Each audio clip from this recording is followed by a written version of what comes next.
SPR Forum Videos. I'm Peter Loshak. We have been doing college football previews all offseason with Steve from collegefootballwinning.com. It's early June right now. We're going to take a look right now at Ohio State, and Steve is our featured college football handicapping analyst here at SPR Forum Videos, and he's a professional handicapper who only does college football, no other sports. Steve, thanks for being back with us.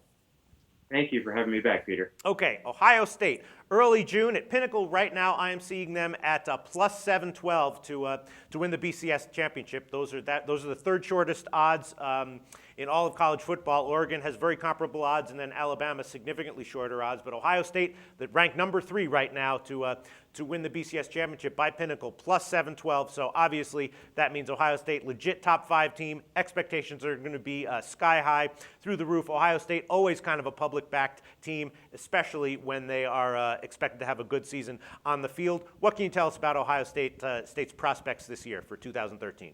Well, starting with their BCS National Championship prospects, we wrote an article on SBR called the 60% Rule, and Ohio State is one of just 13 teams entering 2013 that actually conforms to the 60% rule, which means they meet 3 of the 5 predictive criteria for an eventual BCS national champion. Now, that said, they are not without really serious concerns. And you already mentioned their expectations are super sky high, as they would be at Ohio State in general, but certainly when Urban Meyer is in his second year as head coach there. But we talked about this in lots of our videos. To win a BCS national championship, almost without exception, a team needs to have a top or one of the elite scoring defenses.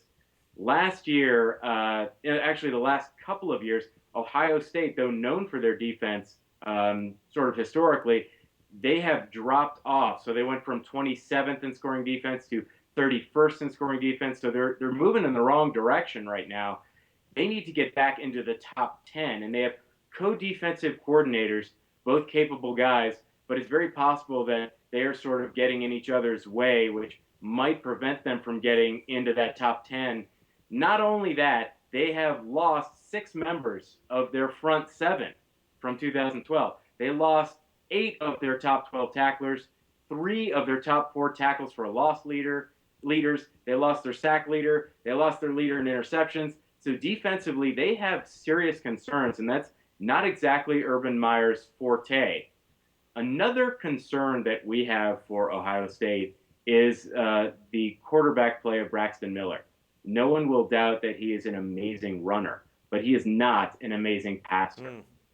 And in our article, we talked about how, well, someone might object and say, why would you look at, which is what we did, we looked at completion percentage. Braxton Miller was 58.3% last year, 2012. Why would you care so much about completion percentage for a running quarterback?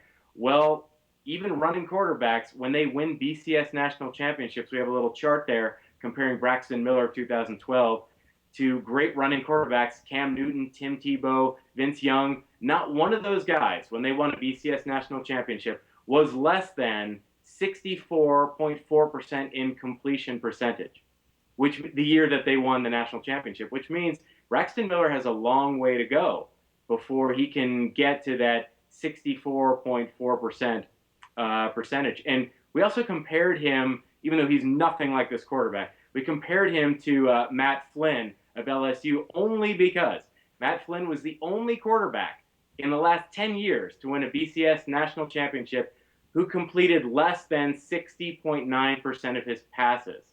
But Matt Flynn meant something like 42% of his offense's production, whereas Braxton Miller last year was in excess of 65%. He has got to become a better passer. He has to distribute the ball more. Their offense has to be more of a team, and certainly we have those defensive concerns.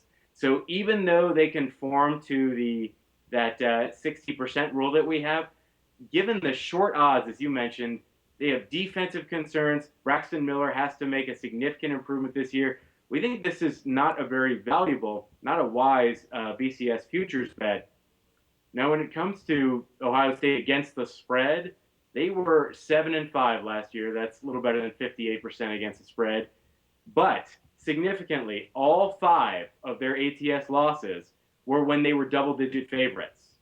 And certainly with expectations even higher this year than last year, watch for them to be double-digit favorites more and more in 2013 going forward.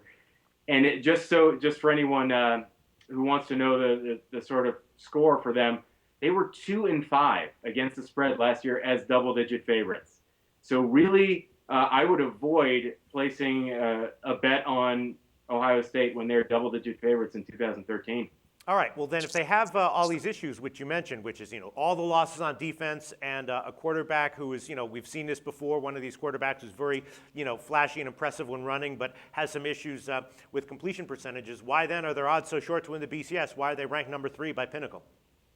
I think if you take the fact that they were undefeated last year, and that got people really excited, and of course that they entered into the conversation of what would have happened if undefeated Ohio State would have played Alabama, or what would have happened. They should have been in a BCS game, probably the national championship. So the expectations are through the roof because of what they did last year. You have Urban Meyer as your head coach in his second year.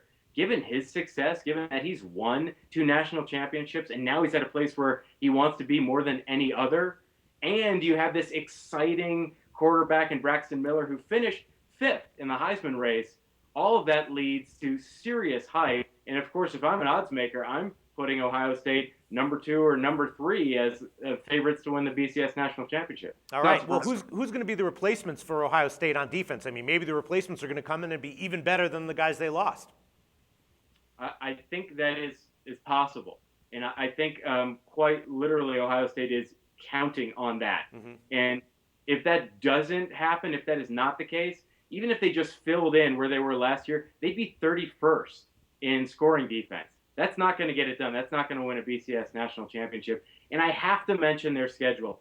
Their schedule last year, they went 12-0. They were ranked 101st in terms of most difficult schedules by the NCAA.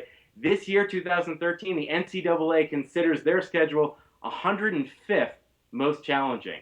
So what I'm saying is I don't believe that getting through the Big Ten undefeated, as they could I don't want to say easily, but they could very realistically do, I don't think that is good preparation for them to win a BCS national championship game against some powerhouse, maybe from the SEC or some other battle-tested team that went through a tough schedule to get there.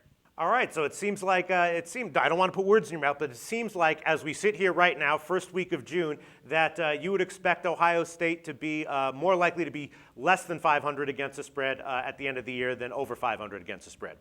That is a great question. And I think it is possible, given how really easy, ridiculously easy their schedule is, that they could end up around 50%. I would not say this is a team that you just tail all year long, and I wouldn't say this is a team you just fade all year long.